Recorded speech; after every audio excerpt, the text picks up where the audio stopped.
The 555 IC or the 555 timer is primarily used as a switching device. Typically it comes in a dual inline package and it has 8 pins. The internal construction of the 555 IC is built around these 3 resistors, and these 3 resistors, let's call them R1, R2 and R3, all have the same values. As a result, when I take pin 8, that connects to my positive supply voltage, pin 1 connects to my 0 volts or my ground line, the supply voltage will equally distribute over these 3 resistances. That causes that these 2 op amps, which are comparators, are connected to a 1/3 of the supply voltage and a 2/3 of the supply voltage value. Those 2 voltages serve as the references. So pin 8 is my positive supply, pin 1 is my grounding pin. Pin 5 is my control voltage. In most instances, pin 5 does not get connected to anything other than a grounding capacitor, and its primary function is if I do not want this op amp to switch at 2/3, then I can apply an additional voltage to pin 5, which will then alter this switching voltage to above or below the 2/3 of the supply voltage value. Pin 6 is my threshold.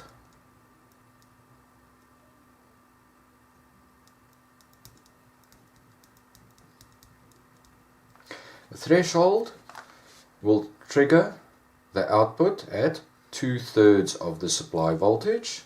Pin 2 is my trigger pin.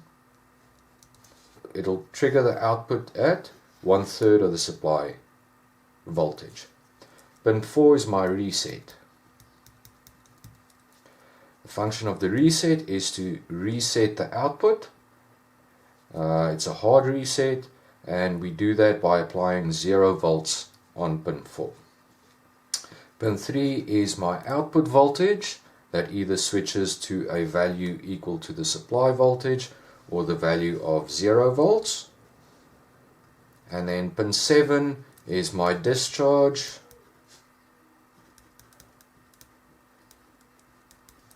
And that one comes into play whenever we've got the 555 IC connected in an IC or in a timer configuration. Now the RS flip-flop we've got over here is configured in such a way that if we've got R and S as my inputs, we can have, in logic terms, a 0 on the reset and a 1 on the set, or a 1 on the reset and a 0 on the set pin, or the S and the R inputs. That will control my Q and my not Q outputs. Because of the configuration, my reference voltages and the configuration of these comparators, these are the only 2 states that are applicable in the 555's RS flip-flop. Now, when my set goes high, my Q value will go high as well. In other words, it will set to the supply voltage value. The not Q will go to 0 volts. When my reset pin or the reset input on my RS flip-flop is triggered by the threshold, then my Q switches low and my not Q will switch high. So we can see that in this configuration, if pin 4 is above 0 volts, that if my trigger is activated, it then applies a voltage to the set, which in turn will turn the output on. When the output is on, my discharging transistor over here is off.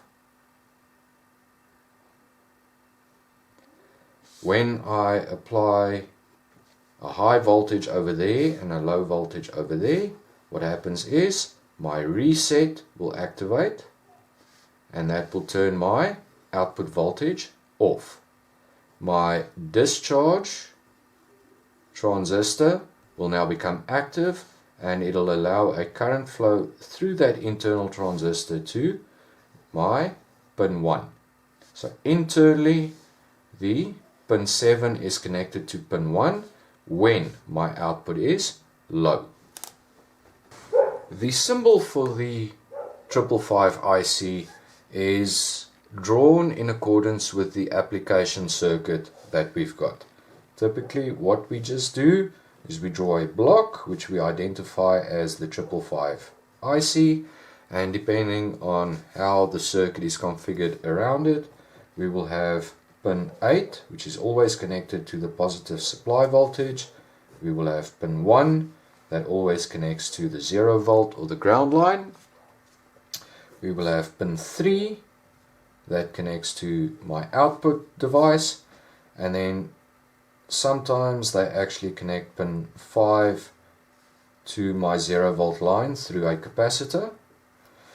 And then my other inputs, which are pin 4, pin 2, pin 6, are connected on the input, and then pin 7, which is my discharge, is also indicated.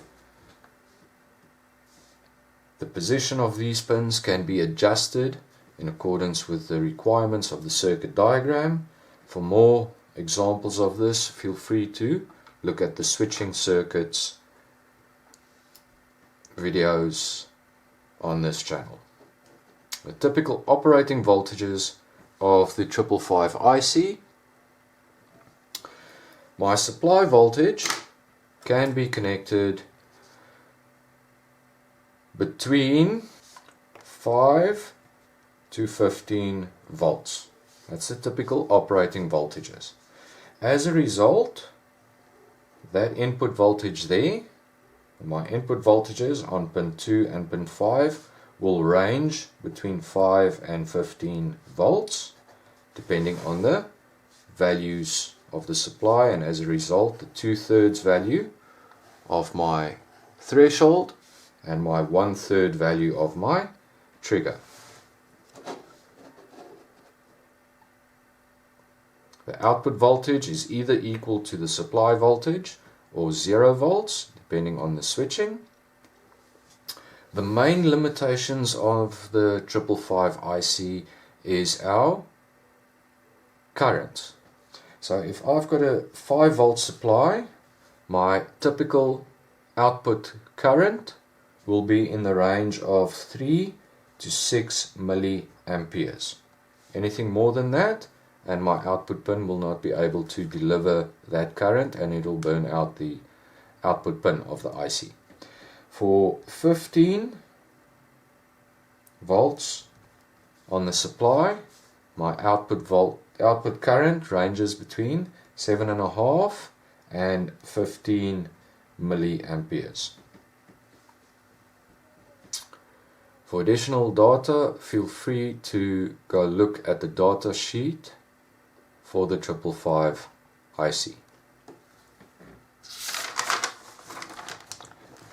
Now, as I stated earlier, the 555 IC is primarily used as a switch or as a timer. When using it plain as a switch, we typically use pin 2 and pin 4. But when using it as a timer, we focus on pin 2 and pin 6 as well as pin 7 to serve as the discharge.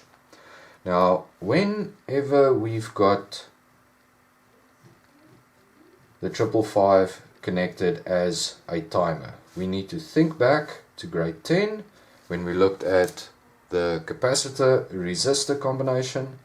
When we've got the positive supply voltage connected over there, and we've got 0 volts connected at the bottom there. These two components are now in series. Now we've learned that these two components will divide the supply voltage according to Kirchhoff's law, but because the capacitor is connected in series with the resistor, it has to charge through that resistor. As a result, the capacitor will develop a voltage that increases over time. Now, because that voltage increases over time, my resistor's voltage will decrease over that same period in time. So we will reach a point where the capacitor's voltage is equal to the supply and the resistor's voltage is equal to 0. It's easy to remember. This resistor voltage is equal to the amount of current flow through the resistor multiplied by the value of that resistance. So the longer the capacitor charges, the more it resists the flow of current, and as a result the current flow through that resistor decreases, and as a result the voltage across it will also decrease. 3 simple aspects that we have to remember. The time constant for this circuit is dependent on the size of the resistance and the capacitance. The overall charge period or discharge period is equal to 5 time constants, and then the total voltage is equal to the resistor voltage plus the capacitor's voltage.